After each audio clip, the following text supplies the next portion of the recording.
Hello and welcome, beloveds, to the Dr. Mumbi Show. My name is Dr. MumbiSeraki. How you doing? How's everything going? I really do pray that you are well in all your ways and that you are moving into living life truly on your own terms. We want to thank everyone that supports us on our Patreon and our PayPal accounts and enables us to continue to bring you the news from across global Black Africa. We appreciate, love each and every one of you so much. Thanks to everyone that has subscribed to both the Dr. Mumbi Show and Dr. Mumbi Live. As I mentioned, we are actually in the process of revamping Dr. Mumbi Show as I have moved to Mount Zion, beloveds. Yeah, I'm reporting live and direct from the foothills of Mount Zion. If you don't know where Mount Zion is, well, there's a few weeks ago, I'm sure you've heard this story where there was a land spill in Mauritius, well, an oil spill, sorry, an oil spill in Mauritius about a month ago. It was epically disastrous, and there's been a lot of anger, facing or the kind of directed towards Japan and the Japanese government. And what has happened now is that over the weekend, about 40 dolphins died and were basically washed up on the ocean, on the beach, etc., etc. And then 75,000 Mauritians actually came out and protested the government and the oil spill. And there's been a lot of pressure on Japan. Well, now it has been announced that Mauritius has asked Japan to pay close to 3.6 billion yen, which is about $34 million, in order to support local fishermen whose livelihoods were adversely impacted by an oil leak last month. Now, the oil leak actually happened with it's a Japanese company, and it actually crashed into, I think, one of the coral reefs, etc. It was a Japanese bulk carrier, MV Wakashio, that's what it's called, by Nagasaki Shipping Company, and it basically crashed into one of the rare coral reefs on the eastern Mauritius at the end of July, and more than 1,000 tons of oil spilled into the waters that are home to mangrove forest, endangered species, dolphins, etc., etc., causing Mauritius to actually declare a state of emergency. Now, Japan has actually sent people over to Mauritius. I mean, sent like experts, because they dealt with their own. Was it Yakushima? I can't remember. Let me not even try and guess. So they've sent a lot of help and expertise, but now Mauritius is saying that is not enough, and they need to be compensated financially. And this may have come because of citizen pressure, because over the weekend, as I mentioned, close to 75,000 Mauritians protested. They marched against the current Prime Minister, Pravind Jugnauth, I don't know how you say his name, and basically his inaction to deal with the crisis, and calling for the leader and many top officials to step down. Signs such as "your incompetence is destroying our island," "you have no shame," and "I've seen better cabinets at IKEA." That's a good one. Were carried by protesters who were basically outraged over the alarming discovery of dozens of dead dolphins. That is such a that's a curse on the island and such a bad sign. And so, will Japan pay? The Ministry of Foreign Affairs in Japan, they said that they were calling it, they said they've received several requests for compensation here and there. And they said the government,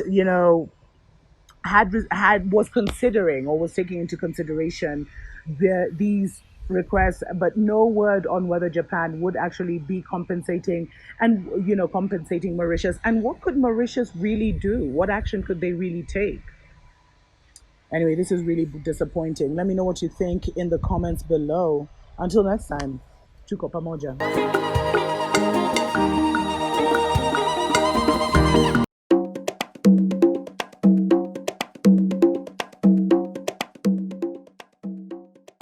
Ultimately, Africa is the main theater of struggle, because that is our homeland. All of us, and when we talk about us Africans, We're not talking about those of us that come from Nigeria, Gambia, Congo. We are talking about Africans in America, Africans in Europe, Africans in South America. People we call Brazilians, people we call African Americans, Black Brits, Africans all over the world. Because globalization, they globalize us before they even develop the concept of economic globalization. We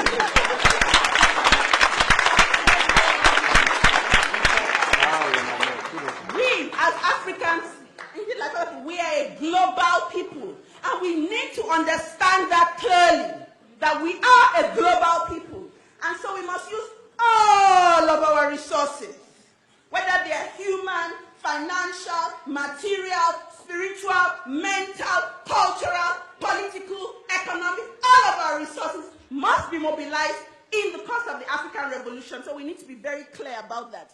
Because one of our weaknesses as a people is this thing that people refer to as tribalism. I don't call it that because this is what Europeans like. When they meet, you say, oh, hello. And you say, where are you from? So, oh, I'm from Nigeria. Oh, which tribe are you from? I said, which tribe are you from?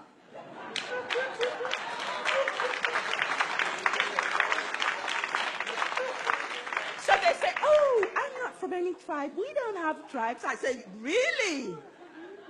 So you don't have a tribe, but I have one. Because you gave me one.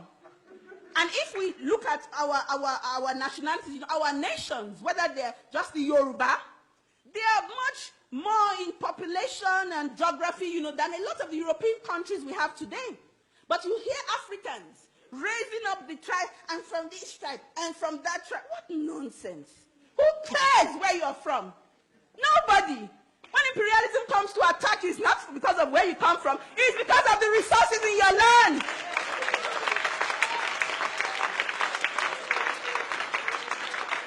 The earlier you understand that, the better for you. So in Nigeria, for example, there's an agitation now. We must split up. If we split up, our bourgeoisie, our elites will also split with us and continue to oppress us in our smaller nations.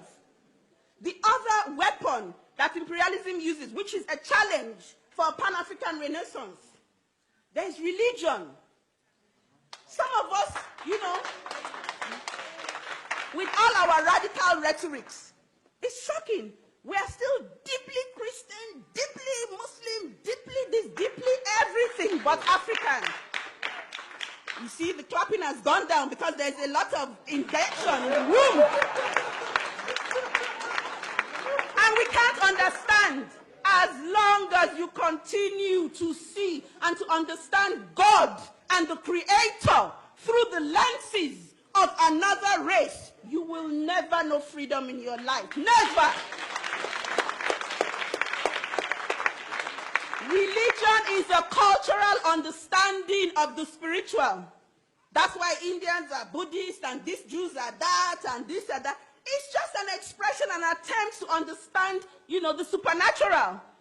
So when we as Africans continue the denigration, you hear Africans say, oh, that's fetish. Like some people, when they see the cowries, oh, that's fetish. Do you know what it is? This is where the problem is here, in the head. In the head. And if we don't fix that problem in the head and in the mind, we ain't going nowhere.